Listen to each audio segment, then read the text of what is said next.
Syria में लोगों के बीच जश्न का माहौल, तस्वीरें सामने आई हैं। जश्न मनाती नजर आई लोगों की भीड़, दमिश्क की ओर कूच कर रही हजारों की भीड़ और साथ ही जश्न मनाती ये भीड़ नजर आ रही है। 5 दशक बाद असद परिवार का यहां से एक तरीके से देखें तो खात्मा हुआ है यहां की सत्ता से, और उसके बाद सीरिया की सड़कों पर ये तस्वीरें निकलकर सामने आई। तो सीरिया से इस वक्त जो तस्वीरें सामने आ रही हैं वो अपने आप में अभूतपूर्व हैं। सीरिया में भारी संख्या में लोग सड़कों पर उतरे हैं, जश्न मनाया जा रहा है। तस्वीरों में दिखी लोगों की भारी भीड़, राजधानी दमिश्क पहुंच रहे हैं भारी संख्या में लोग। और विद्रोहियों के सीरिया पर कब्जा करने के बाद आम लोगों में भी जश्न का माहौल नजर आ रहा है। और ये तस्वीरें इस बात की तस्दीक कर रही हैं कि सीरिया के अंदर बशर अल असद की सरकार से आम लोग कितना तंग आ चुके थे, बशर अल असद सरकार की नीतियों से किस कदर त्रस्त थे।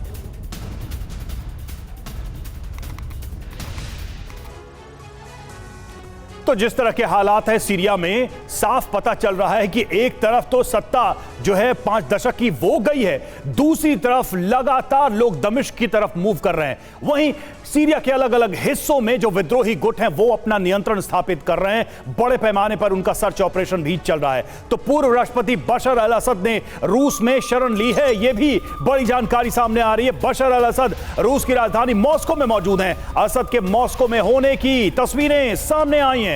रूस की सरकारी मीडिया एजेंसी टास की यह खबर है, उसने यह खबर दी है कि बशर अपने परिवार के साथ रूस में है।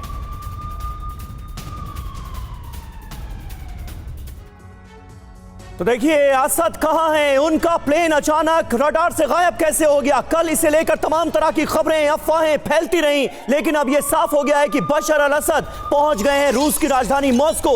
असद के परिवार को भी रूस ने ही शरण दी है। पूरे परिवार के साथ बशर अल असद मॉस्को में ही मौजूद हैं, परिवार के साथ मॉस्को में हैं बशर अल असद। ये अब क्लियर हो चुका है। वहां से कुछ तस्वीरें भी सामने आई हैं जो इस खबर की तस्दीक कर रही हैं।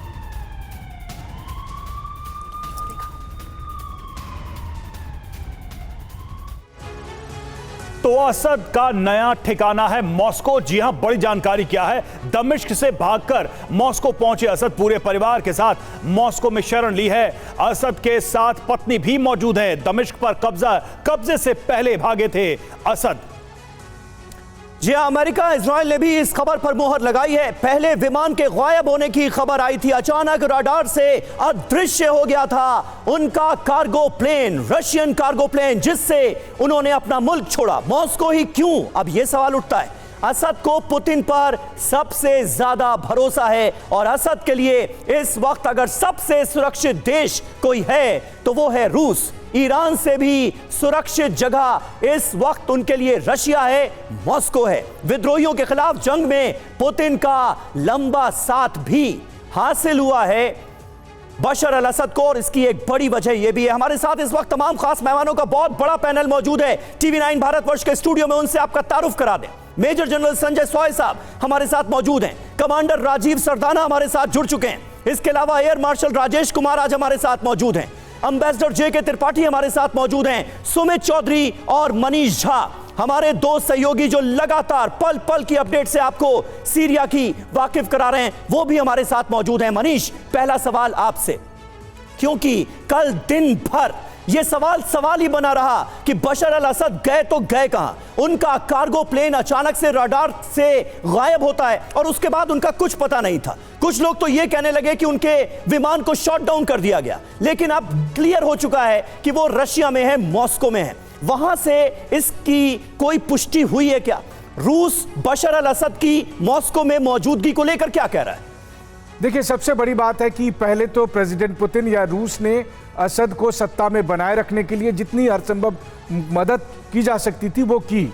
जब उन्हें लगा कि अब असद और उनके परिवार की सुरक्षा के खातिर उन्हें बाहर निकालना ही जरूरी है, तो फिर उन्हें बाहर निकाला गया और इस तरह का एक इवैक्यूएशन प्लान के तहत उन्हें मॉस्को लाया गया है। हालांकि आधिकारिक तौर पर, यानी कि असद के पहुंचने के बाद क्रेमलिन में पुतिन से या किसी और से उनकी कोई मुलाकात की तस्वीर नहीं आई है, लेकिन असद अभी मॉस्को में ही है। अब सबसे बड़ा सवाल यह है कि आज की तारीख में पहले बांग्लादेश और अब सीरिया, इसने एक संदेश ये दिया है कि किसी भी देश में प्रधानमंत्री कौन होगा, राष्ट्रपति कौन होगा, ये तय कोई और नहीं बल्कि अमेरिका करेगा। अगर अमेरिका को उसकी शक्ल पसंद है तो ठीक है, नहीं तो पहले वो तानाशाह घोषित होंगे और फिर उनके यहाँ इस तरह की कवायद होगी जिसमें उन्हें सत्ता छोड़नी पड़ेगी। वरना समझिए कई दशकों से तो सऊदी अरब और यूएई में भी शासन चल रहा है, लेकिन वहाँ किसी को कोई दिक्कत नहीं है। दिक्कत वहाँ है जहाँ कोई भी जो सत्ता पर बैठे लोग हैं वो अमेरिका के खिलाफ कर रहे हैं।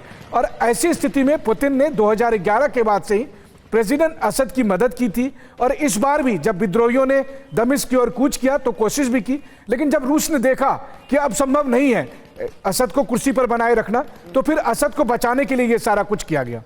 बिल्कुल, लेकिन अभी तो सिचुएशन यही है कि असद ने शरण ले रखी है रूस में, और इस बीच सीरिया में बहुत कुछ बदल रहा है, बहुत तेजी से बदल रहा है। संजय सोई सर, सवाल यहां पर यही है कि आगे क्या होने वाला है? क्या सीरिया का भविष्य अंधकारमय दिख रहा है? क्योंकि बहुत सारे गुट, बहुत सारी तंजीमें वहां पर मौजूद हैं, और इसके अलावा जो वेस्टेड इंटरेस्ट वाले पावर्स हैं उनका बहुत बड़ा दखल है, चाहे इजरायल हो चाहे अमेरिका हो, और असद तो आप देख ही रहे हैं कि रूस में है, सीरिया में है भी नहीं।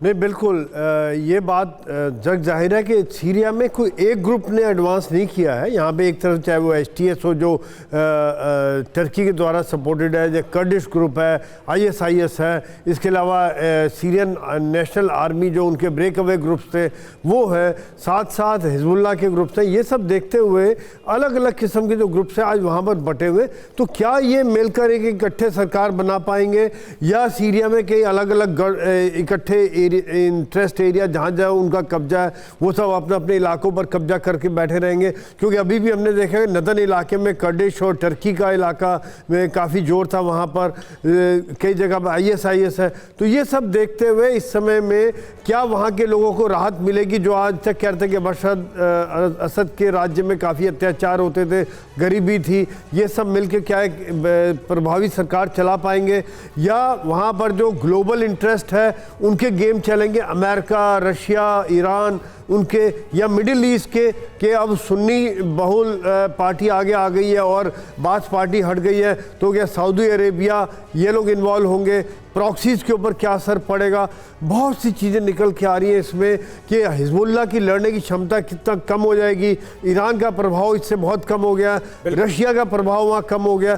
तो ये सब देखते हैं वहाँ सरकार कौन कितनी मजबूत सरकार बना पाएगा, ये एक बहुत बड़ा सवाल है।